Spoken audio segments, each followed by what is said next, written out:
show of hands, how many of you consider the place you were born to be home? And for how many of you is that Amsterdam? Okay, about a fourth. I'm Hannah Huber. I was born and raised in the small town of Gettysburg, Pennsylvania. I grew up in the 80s. Thank you, Stranger Things, for paying tribute. Our idea of fun was going to the local Subway, prank calling them, ordering a sandwich with all the toppings with a voice recorder set at high speed. The perfect childhood, really. When I was 13, friends of my parents invited me to go to France with them for the summer with their daughter, who was my age. It was my first time on an overseas flight.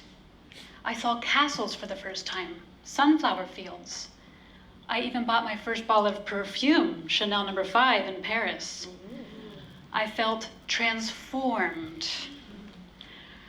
I came back and then begged my parents to host a French exchange student the next summer, which luckily they did, and Charlotte came to stay with us. I was fascinated by her toiletries, the music she brought with her, her clothes. We became great friends, so much so that the following summer, I went to stay with her in France.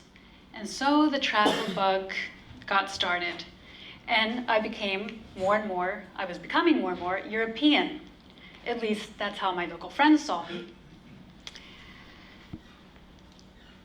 And then, okay, let's see where I'm bringing you now. Home as in Gettysburg, home didn't quite seem to fit anymore. It felt tight, constrictive.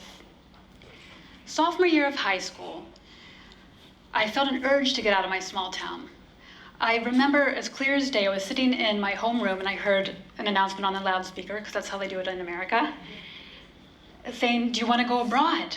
It was as if lightning struck. I remember thinking, yes, I want to get out of here. Now I think back to my parents and how brave they must have been. Talk about letting go.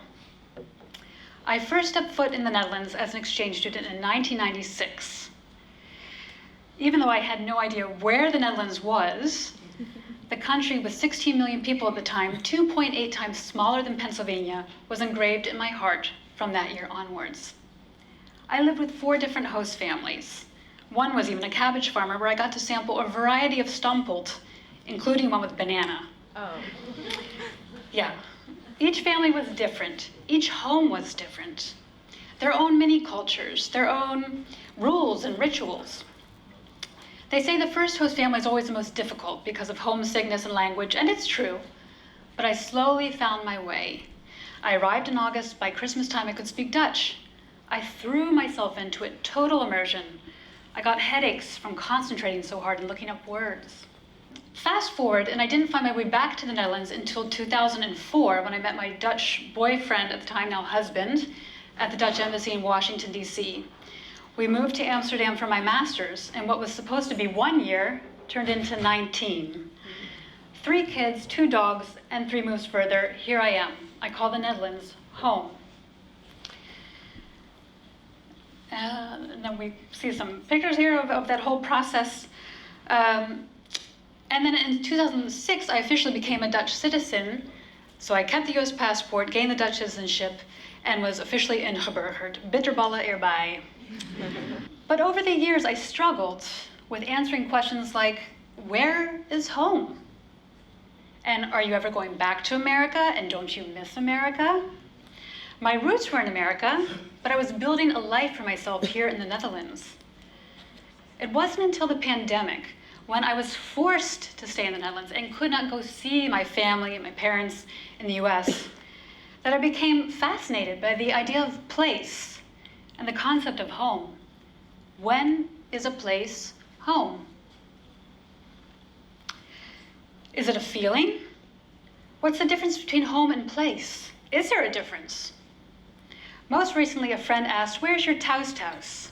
I believe we all have a thuis, but where is thuis?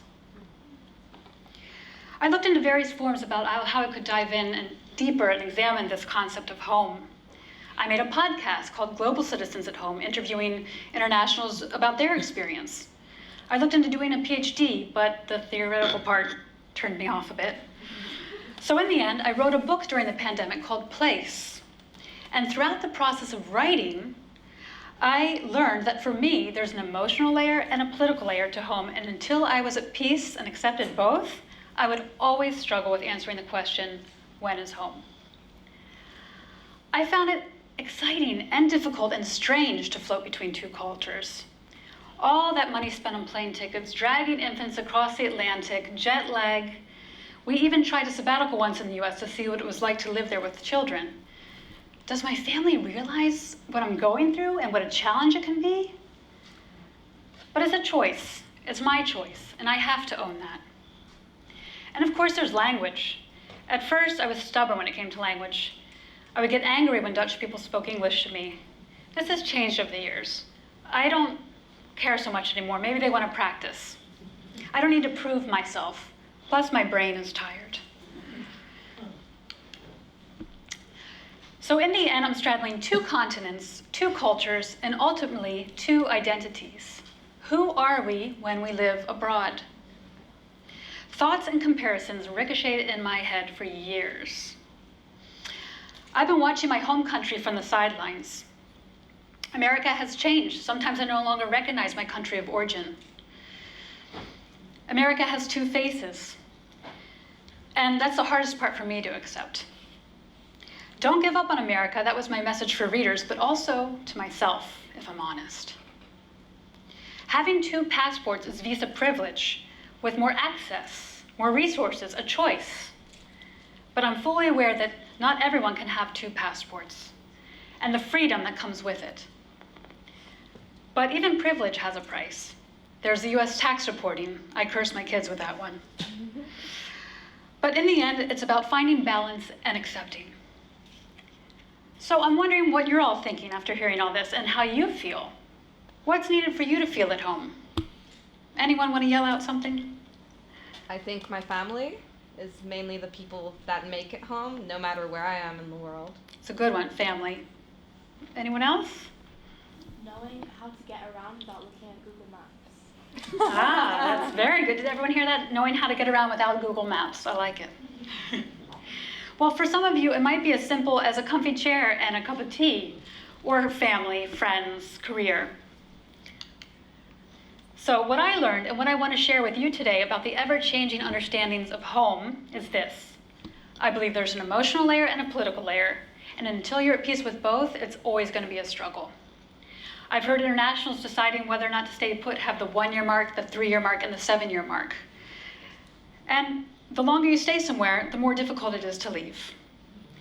But times have changed and people are no longer as stationary as they used to be. In the end, home is where the heart is, because you carry the concept of home in your heart. You have to be at peace with yourself, then with your surroundings, accept the emotional layer and the political layer. Make a home mood board like this one up here. It'll help. I hope that you all find your place in the world, because the home part, you've got that covered. It's here in your heart. Thank you, and welcome thuis.